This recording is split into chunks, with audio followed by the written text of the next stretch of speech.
of the great stories of computer history is not to annoy the help, so to speak. Not the help, but like your skilled people like Shockley and Fairchild and things like that. They would anger people.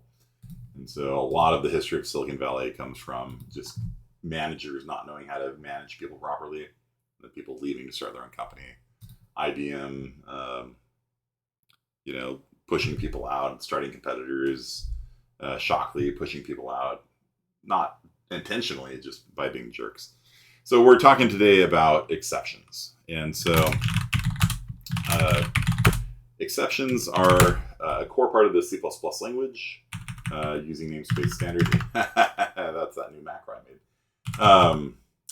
And they're a core part of the C++ language.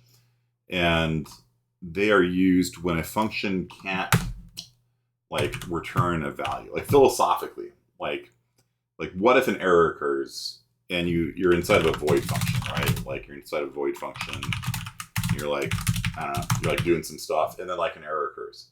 How do you indicate to main, who's calling foo, somewhere inside of here, the printer is on fire? You know what I mean? Like, this is actually an error message that can be found in the old Unix kernels and stuff like that. Because printers could catch on fire. Our high-speed printer at UCSD was in a fireproof room that you could seal. And when that thing was running at high speed, the paper would fountain up out of it. It was really fast. It was amazing to watch. So, the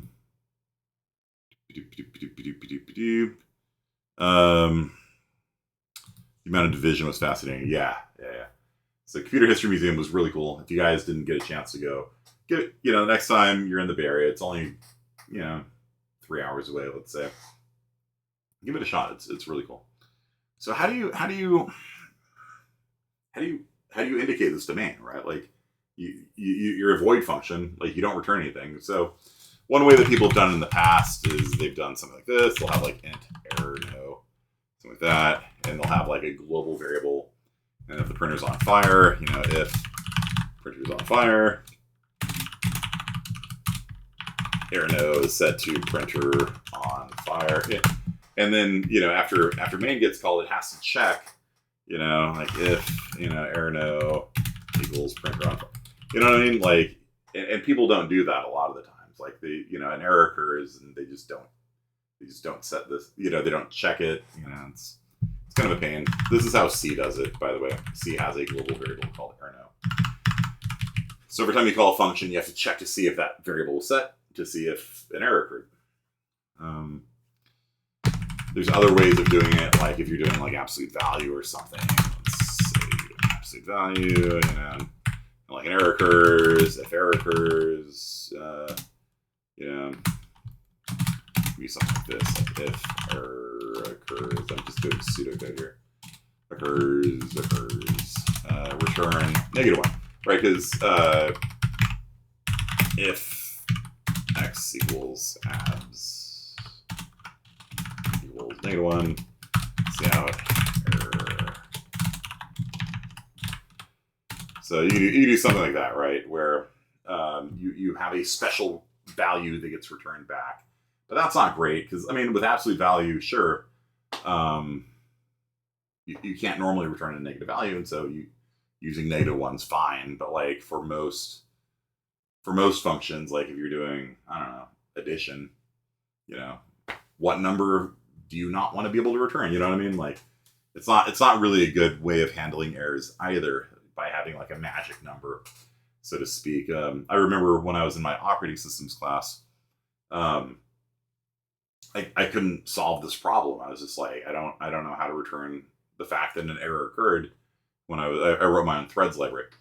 And so I just returned like -9,000. I was just like, I'm gonna pick just a random number and just that nobody will use and nobody will know. And the professor's autograder actually had a test case that would return -9,000. Out of all the possible 4 billion numbers, one of his test cases just happened to be the one that I was using as my magic number, and so my code was printing out error occurred instead of -9,000. So this magic number approach isn't very good either. So, and I was just like, what? Like, what? Any possible number. I was just like, all right. I mean, to be fair, I took a shortcut and I lost the point for it. And it's like, you got me, but this is actually kind of a hard problem. Like, how do you indicate an error? Rust has a completely different approach. Rust will return what amounts to what's called an optional. And so it'll turn a optional int this. And you can say, like, if an error occurs, return null opt. Else, let's see, else return, 42 or something like that, right? And so this is how Rust handles errors. So basically, everything you return is an optional. If an error occurred, it'll return, and it can actually have. It's got the language itself has a really interesting way of doing switches. So you call a function, then you have like two branches coming off it, like one if it worked and one if it failed, which is kind of cool looking. But you can do something similar to C++. You can say like auto x equals absolute value of there's no parameter there. And then you say like if x dot has a value, then cout x dot value. Else cout error occurred. So this is another way to do it. So how many different ways is this of handling errors so far? One is, global value. 2 is a magic number. 3 is an optional. And then 4 is exception. And C++ generally uses exceptions to do errors. Nothing's stopping you from using any of the other approaches. This is one of these topics that people just sort of, like there's been a lot of debate over the years over how to handle errors properly. I'm not going to specify which one I think you should use. I'm just tossing out options for you. So exceptions. So the way an exception works. Let's go back to our function here, where it's a void function. There's no way for it to like return a value. So we can't use option 2. We can't use a magic number, and we don't really have an optional. We could return an optional to indicate success or error. I guess a boolean to indicate success or error, but it's a void function, so we're not returning anything. So what we have to do is have an exception. So we are going to do something like this: if true, throw. And so throw is the first of the 3 commands, built-in commands, are part of the language. And in C++, there's 2 different header files. There's exception, and there's std except, which handle exceptions. I think you can, well, whatever. Don't ask me to defend why there's 2 of them. There just is. So the base exception class, there's something called the exception class, like that. So you just throw an exception, like that. Let's see here. Yeah. Like that. That's fine. You can throw a basic exception. That's part of the exception header file. The more specific exceptions be something like runtime error or something like that. And then with the specific exceptions, you can actually give an error message like I don't know, network went down. So let's say what is this function? Let's create a narrative. Let's create a story. So you are playing Minecraft, let's say, and you've connected to a server, and it's sending data about what kind of blocks there are in the world, and then the network goes down. There's no way for you to like recover from that. You know what I mean? Like you can't just, well, I'll play anyway. You know, because there's no world. You know, like there's no like really. You know what I mean? Like maybe you could try again. But the game's not really playable if you haven't loaded, the world, right? And so, and these things happen all the time. Like you try connecting to somebody's computer over the internet, a firewall issue happens, you don't get any data. Or your firewall gets, upset, or your router just goes down for maintenance. Happens all the time. And so you've got a function here, and we'll call this like load world remote, something like that, where we're going to be loading data from somebody else's computer. And we've got some error check here, which I'm not going to write because we don't have any networking code in here. Just going to pretend that an error occurred. And so if an error occurs, we throw an exception. And that's about all we can do, because we could set a global value, but people forget to check this all the time, to see if an error happened. We can't really use an optional because we're not returning anything. We could refactor it to be an optional. That's fine, maybe. I don't know. Or just have it return a Boolean true, if it's successful. But really, an exception is the best way of handling this. And so when you throw, here's what happens. Things would just be floating. Yeah, like how do you play the game? You know what I mean? I don't know. So if you call this load world remote, and we're just going to simulate the network going down. I'll pull out the optional code. So we're not going to be talking about optionals anymore, rather. So not grep.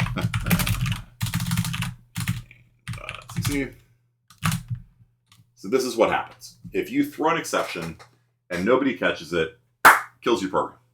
All right. What happened? Network went down. It tells you. It's a nice error message. This is actually way, way, way better than seg faulting. Like, a lot of people look at this like, oh, it killed my program. It's bad. Is it? Probably. Minecraft probably shouldn't quit, if the server goes down, But this is better than seg faulting, right? Like, you try loading data, no data comes out, then you do something like, I'm going to divide by how many blocks I read to get the frame, division by 0, crash, bad, right? This is actually better than segmentation fault, core dumped, right? This is a level above that. It's still not good. Like, you don't want this in professional code, but it's good. And it even tells you like what happened. Like, we crashed because the network went down. So we need to handle this properly, right? So there's a function called try. Not a function, sorry, a keyword called try in the C++ language. And the try block says if any exceptions are thrown from here, if any exceptions are tossed out my way, what do? Well, we catch them. So catch ... means catch everything that is thrown. It's the most generic, basic. I don't even like using it. It's like too basic, too generic. But basically, this will catch everything that gets thrown. What do? Cout error when loading the world. Or something. We don't really know what happened, right? All we know is that an error was thrown by this function. And so if it throws it, we catch it, we print error, and then we return to the loading screen. You know what I mean? Like go back to the main screen or something. You know what I mean? Like we handle it properly. Print a little message, a little dialog box. Could not connect to the server, which Minecraft does all the time for some reason. Can't connect to server. It's my machine. Can't connect to server. So play a little dialogue there instead of a cout. Make it a little nice. Go back to the loading screen. Everything's good. Okay. So this is how you handle it, right? This is your code that runs normally. But if an error occurs, it immediately jumps to here, displays a dialog box, kicks you back into the title screen.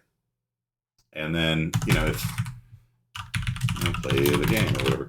And then if, it works, then it moves on to playing the game, and this code never gets called. Do you guys understand that? So this allows you to have what's called like out-of-band signaling, right? So instead of needing return value, you can actually throw value, and then somebody else can catch it and then handle it. A better way of doing it would be to actually catch a exception by reference E, that, and The exception, runtime error is like closing the entire game. No, a runtime. There's different exceptions you can throw, and they're all under the hood. They're all exactly the same. They're just their way of indicating different sorts of errors occurring. So runtime error is something that happens at runtime. It's not something you really check for. CPU reference, runtime error. I've seen some people not like the use of them. Because I don't know, I'm not really sure what their logic is, but there's a lot of different types of errors you can throw. Like, if your score overflows 2.1 billion, then maybe you toss an overflow exception, right? If you same thing went the other way and underflowed, you can throw an underflow exception. Like there's different exceptions in the let's see, this list. There, standard exceptions: logic error, runtime error, overflow error, range error, out of bounds, all these kinds of things. So like when you go out of bounds on a vector, right? So if you say vector integer's name vec, if you say cout vector.at 10, what's the problem with this code? What's wrong with that line of code? Vector is empty. Yeah. So, compile it. See, we are now getting a out of range error. So that's a different kind of exception. And so the reason why we have these different exceptions is you can actually catch them separately, right? You can't access element 10 exactly. And so if we were to put, we're in NVim now, look at that. If we were to put this inside of the try block,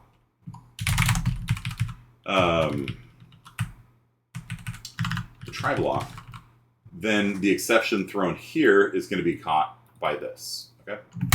And instead of printing out some generic error message, we can actually just say cout exception caught e dot what.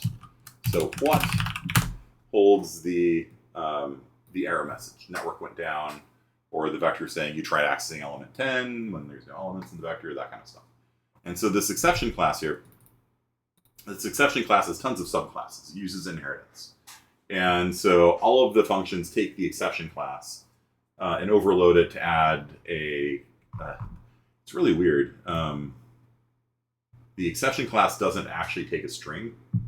This is really strange. But all of its children do. So, right there. Yeah, right? So all of the children of the base class all have the same function, essentially, to... You can give it a string and it'll pass that error message out.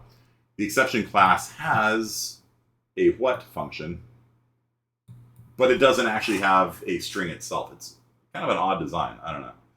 So,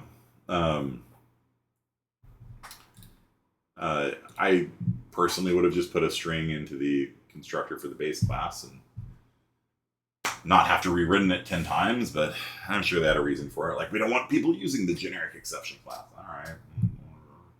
It's your choice, I guess. So anyway, so what's going to happen here is that this is going to throw.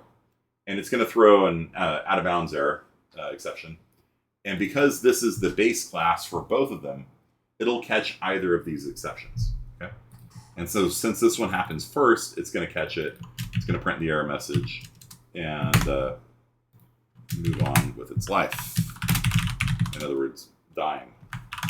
All right, exception caught. See, there's our exception handler. It catches the exception, prints out vector range check, blah, blah, blah, blah, blah, blah. And so we could then, return to main menu or something. So when you go out of bounds on a vector, it doesn't have to kill your program. In fact, I know somebody who does something really horrible. I know somebody who, instead of writing a for loop,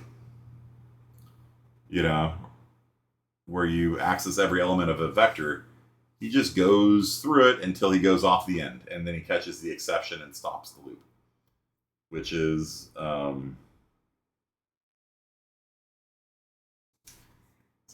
it's not. I mean, it works, but you should.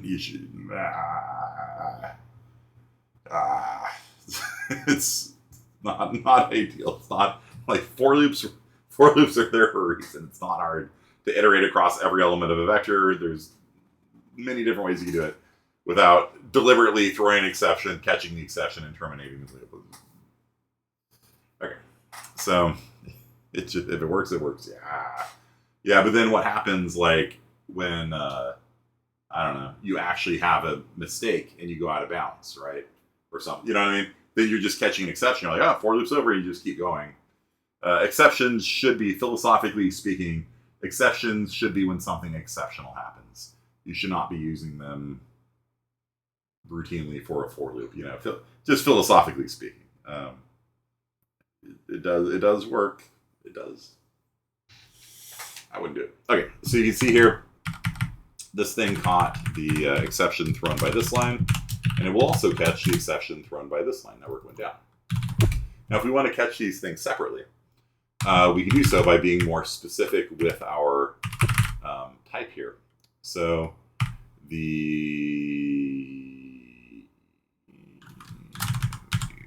this. So I can specifically catch runtime error here, and then time error, and then return to main menu. And on this one, maybe we just die at this point. Like maybe we catch an exception, and then we just be like, so long, folks. Exit. Yeah. And so, like, if something actually bad happens, we just print the exception and quit. Like we could. You see this? We can actually handle the exceptions differently. That's why we have these different types. And so things that are exceptional but still part of, you know, daily experience, like networks going down, things like that, you know, doesn't necessarily cause you to quit out of Minecraft. Instead, you'll just get a dialogue, sorry, disconnected from server.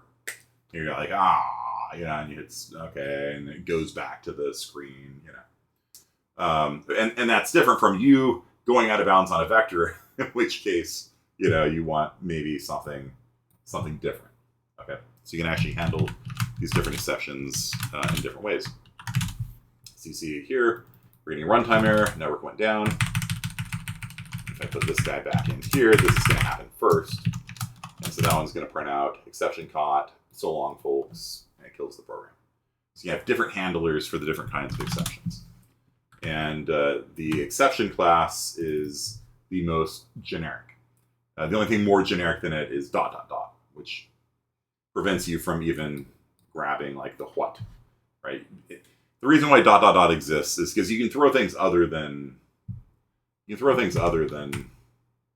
exceptions.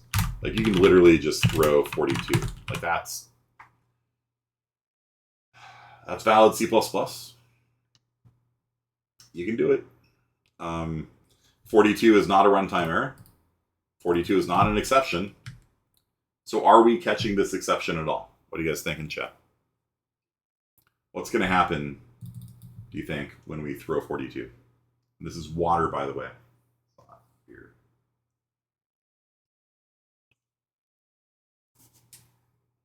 Liquid Death, it's a water company. Students screenshotting that.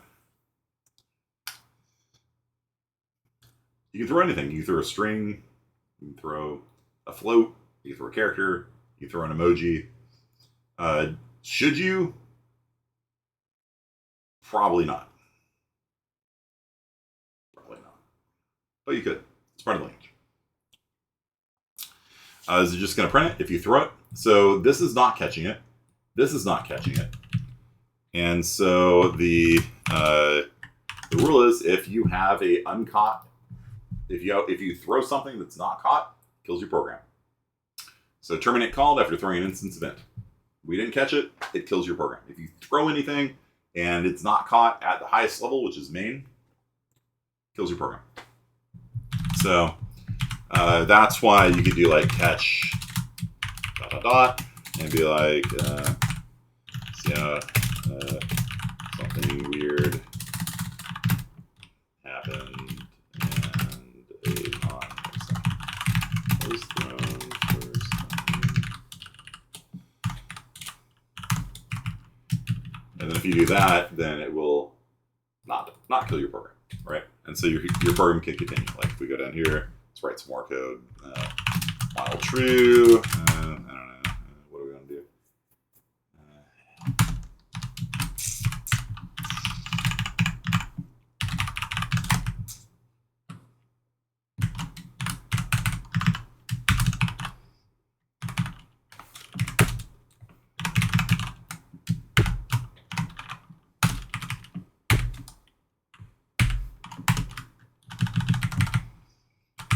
Make a little demo program here. Demo program. Where you at? Where you at? That's fine. I don't care. 2.5 there.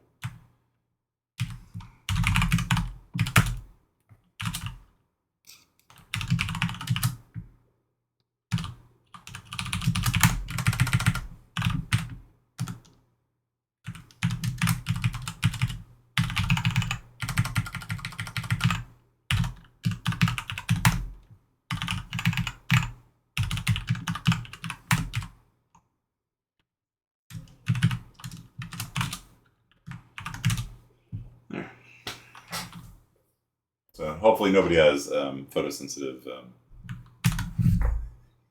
epilepsy. So I just made a little disco program. So you can see that it threw it. I just flash banged the class. So, so the program threw, and the ... caught it, printed a little diagnostic, like, oh, something weird happened. I don't know what happened. And then it moves on with its life. Okay. So I'm sorry if your eyes hurt. Let's see if we can randomly. Is that better? Do we like this? It's like a scene in Macbeth, I think. Is this a dagger I see before me? Okay. A flaming hot terminal. It's Cheeto. All right. Yeah, this is nice. This is a nice one. I like this one. All right. It's pleasant. So it's what it was doing, by the way, in that code, if you're just wondering, is it's setting the background color to be a random red, a random green, a random blue value. Then it clears the screen. When you clear the screen, it fills it in with the background color. And then it pauses for 1/10 of a second, and it does it again. So it's just randomly cycling colors. Yeah. Okay. You like the color blue more? Okay, let's do color scheme blue. There you go. That's much nicer, right? We like that, right? Yeah, my hands aren't red anymore. Okay, so I'm getting like flashbacks of programming in the 1990s. For whatever reason, like a lot of MS-DOS, text editors back then were this horrific blue color. Color scheme, dark blue. Is that one? That's a little less obnoxious. Okay. So yeah, you can throw, and anything that is thrown within a try block can be caught by the attached catch blocks. Okay. ... catches anything. Exception catches anything from the exception class, which is usually what you throw. You usually throw some child class of the exception class, and you can be specific or you can be more general, and it just runs down the catch blocks in line. So if you put that one first with the ... first, it'll always catch everything. You don't want to do that. So it's like an if else if else if else if. So it just goes down the line trying to match. Once it matches one of the exceptions, it stops there. Okay, you don't have to quit. All right. Yeah, that's about it for exceptions. They're just a way of handling errors without needing to do the worst options. There are downsides to exceptions. Code, it's one of the few places where C++ violated what they call the don't pay for what you don't use, or the zero cost abstractions, which is part of the philosophy of C++. And so you shouldn't have an overhead, especially for things you don't use. But exceptions actually add an overhead because it's like there's an invisible if-else block attached to every function. Like if an exception was thrown, then throw it up the next level. And so exceptions are one of the few places where the C++ language has actually added in something that makes you pay a cost even if you're not using. So even if you don't use exceptions at all in your code's going to generate exception handlers. Like as you saw when it kills your program, it says exception and was thrown. So some people get mad about these things. You can actually disable it at the compiler level, and then there's the no except keyword, which can be used to tell C++ this doesn't throw. But obviously we're throwing here, so that would be a lie, right? So, people do things like that to squeeze a little extra performance out of it. Say this thing doesn't throw, and then it'll, cause a problem if it does throw. Right? You have a throw in there. But by and large, until you're working at like the highest performance levels, it's not. It's kind of like the virtual table in inheritance. Like it's a cost, and people are aware that there's a cost, but it's not super bad. So most people sort of overlook it. We've got CPUs that run 5 billion times a second. Like, greater scheme of things, probably not going to be that significant. But if you have a really hot loop that's calling something billions of times a second, then yeah, that's when you start looking at like turning off exceptions. You start looking at things like profile guided optimization. Obviously turn the optimizer on, but you can do what's called profile guided optimization. You start looking at things like rewriting an assembly, like disabling inheritance. You don't have a virtual table in there, slowing things down. Like there's a lot of like on the high end, there's a lot of tricks that you can do to squeeze every like ounce of performance out of your CPU or minimize the latency. So in between a request coming in and a request going out, you want to minimize how long that takes. Which again, there's tricks like this. But for you guys, yeah, don't worry about the performance cost of exceptions. Don't really worry about the performance cost of inheritance. It's just, that's more like CSI 45 when we start talking about optimization, things like that. Me trying to pass the input test around homework. Yeah, but see, that's the best part, is that a lot of you guys failed Gilded Rose input test, was it 6? Because your code was big O challenged. My hands are blue. It's great. Your code was big O challenged. So you guys were doing code, like every time advanced, you were like iterating across the entire hash table, changing the values when that was not necessary. You could just delay. You could defer any of the price updates. And so if you did it the wrong way with the wrong big O, you'd get a 9 out of 10 probably. But I wanted one big test in there to challenge you guys and see if you could figure out the problem, right? Which is that you were doing an order n operation when it should have been order 1. And that was enough to slow you down and cost you a point. So that's it for today, guys. Thanks for coming out. Errors are kind of an interesting topic. And exceptions, you'll see exceptions just used all throughout C++. So just getting comfortable with the 3 keywords: try, throw, and catch. And you will do well in the future. In 45 this semester, I had a bunch of students, like the code was throwing, and they didn't know how to deal with it. I think they were like trying to open a file or something they didn't have permissions on, and it would throw an exception, like permission denied exception. And that shouldn't be a lethal error. It should just be like print a note to the screen, sorry, I can't open that file, and then continue on with the next file. But their code was dying. And so they're like, I don't know how to handle it when an exception's thrown. I'm like, okay, well, let's go have this lecture. So yeah, this is just one of the core parts of the C++ language. You gotta know it. Exceptions are everywhere, and if you don't know how to catch it, it's gonna kill your program. You're gonna be very sad. So that's it for today, guys. Thanks for coming out. See you on Wednesday, and get Bitfield done by Friday. Peace. Flashback.